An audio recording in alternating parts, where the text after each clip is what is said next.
Assalamualaikum warahmatullahi wabarakatuh. Perkenalkan, nama saya Gita Amalia, NIM 10323114. Saya dari kelas HTND. Adanya video ini guna memenuhi tugas UAS mata kuliah Hukum dan HAM. Ada 3 materi yang akan saya paparkan. Yang pertama, sejarah hak asasi manusia di Indonesia. Yang kedua, hak asasi manusia dan keadilan gender. Dan yang terakhir, negara, agama, dan hak asasi manusia. Yang pertama, sejarah hak asasi manusia. Di Indonesia itu berkenalan dengan hak asasi jauh sebelum adanya hak asasi manusia di kehidupan orang-orang pada masa itu diliputi oleh bayang-bayang ketidakadilan, ketidakpihakan seperti kejahatan, kekerasan, perbudakan, dan kelaparan. Kelompok yang kuat secara fisik atau kaya secara materi itu dapat mendikta kehidupan orang-orang yang lemah dan miskin dengan kehendak pribadi mereka seperti 4 jam dipekerjakan 4 jam tanpa dibayar, merampas barang pribadi mereka, bahkan sampai memperjualbelikan manusia. Nah, kenyamanan dan keamanan di kehidupan yang kita rasakan sekarang itu tidak terlepas dari perjalanan panjang hak asasi manusia. Nah, maka dari itu kita berkenalan dengan hak asasi manusia pada 15 Juli 1215 atau sekitar abad ke-13.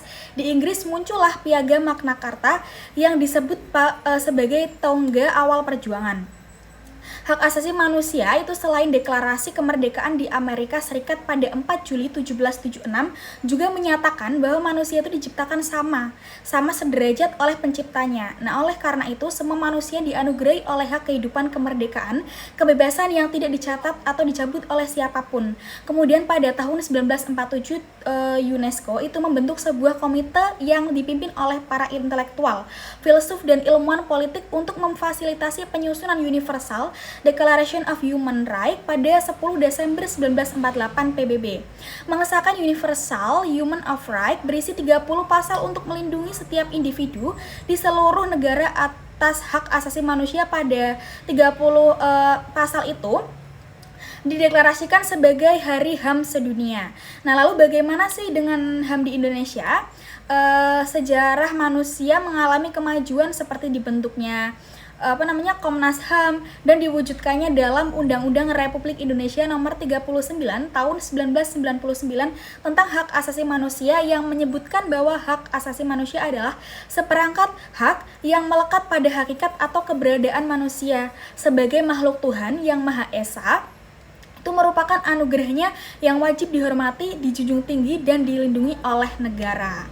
Nah, hukum pemerintah dan setiap orang demi kehormatan serta perlindungan harkat dan martabat manusia itu sendiri.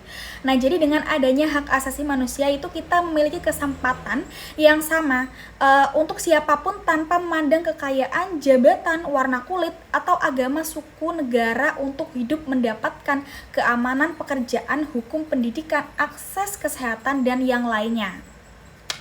Selanjutnya, sesuai dengan Universal Declaration of Human Rights, lalu siapa yang punya kewajiban untuk memenuhi hak asasi manusia menurut Undang-Undang RI tahun 1945 pasal 28I ayat 4 itu menyebutkan perlindungan, pemajuan, penegakan, dan pemenuhan hak asasi manusia adalah tanggung jawab negara, terutama pemerintah. Selain itu, Undang-Undang Nomor 39 tahun 1999 pasal 71 itu negara dan pemerintah punya kewajiban memenuhi hak asasi manusia setiap warga negaranya tanpa terkecuali. Dalam prosesnya, negara dan pemerintah akan membuat aturan dan atau kebijakan agar masyarakat terpenuhi hak asasinya. Begitu berarti harusnya memang kebijakan itu tujuannya utama adalah agar hak asasi manusia kita dapat terpenuhi. Nah, yang kedua itu ada hak asasi manusia dan keadilan gender. Dalam sejarahnya, perjuangan keadilan gender merupakan bagian tak terpisahkan dari perjuangan HAM itu sendiri.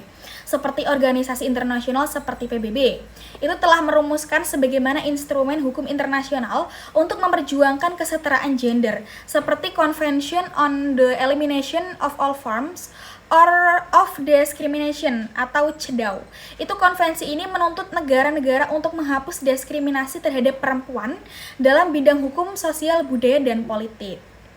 Namun di tingkat implementasi masih banyak tantangan yang dihadapi, terutama negara-negara dengan sistem patriarki yang kuat di mana peran perempuan masih dibatasi hanya dalam ranah domestik. Nah, keadilan gender tidak selalu identik dengan kesetaraan angka, melainkan dengan akses yang adil terhadap sumber daya, partisipasi, dan hasil yang diperoleh. Misalnya nih, misalkan meskipun perempuan itu diberi kesempatan untuk bekerja, mereka sering menghadapi kesenjangan upah, beban kerja ganda, serta kurangnya perlindungan terhadap hukum pelecehan seksual di tempat kerja itu sendiri. Nah, dalam sistem hukum nasional, perlindungan terhadap perempuan harus terus diperkuat, termasuk dalam hal perlindungan dari kekerasan dalam rumah tangga atau biasa kita sebut dengan KDRT. Nah, perdagangan manusia dan eksploitasi seksual, pendidikan menjadi kunci dalam mengubah cara pandang masyarakat terhadap peran gender itu sendiri. Nah, sejak dini, generasi muda dikenalkan pada prinsip-prinsip kesetaraan dan non-diskriminasi. Maka masyarakat kedepannya akan lebih adil dalam memperlakukan semua individu tanpa memandang jenis kelamin. Oleh karena itu, penegakan HAM dan keadilan gender bukan hanya menjadi tanggung jawab pemerintah, tetapi juga masyarakat sipil, lembaga pendidikan, dan institusi keagamaan. Yang terakhir ada negara, agama, dan hak asasi manusia. Dengan masyarakat yang religius seperti Indonesia, itu antara negara dan agama sangat erat. Di satu sisi agama menjadi fondasi moral yang spiritual masyarakat. Namun di sisi lain, negara juga harus bersikap adil dan tidak berpihak pada agama tertentu. Nah, pada Undang-Undang 1945 itu menjamin kebebasan beragama dan berkeyakinan, sebagaimana tertuang pada pasal 28E dan pasal 29. Namun praktiknya seringkali muncul ketegangan antara aturan hukum negara dengan interpretasi normatif dari ajaran agama tertentu.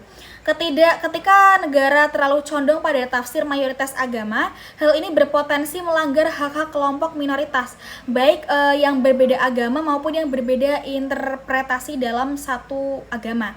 Misalnya nih, kasus-kasus diskriminasi terhadap aliran-aliran kepercayaan lokal dan kelompok minoritas agama yang tidak diakui negaranya.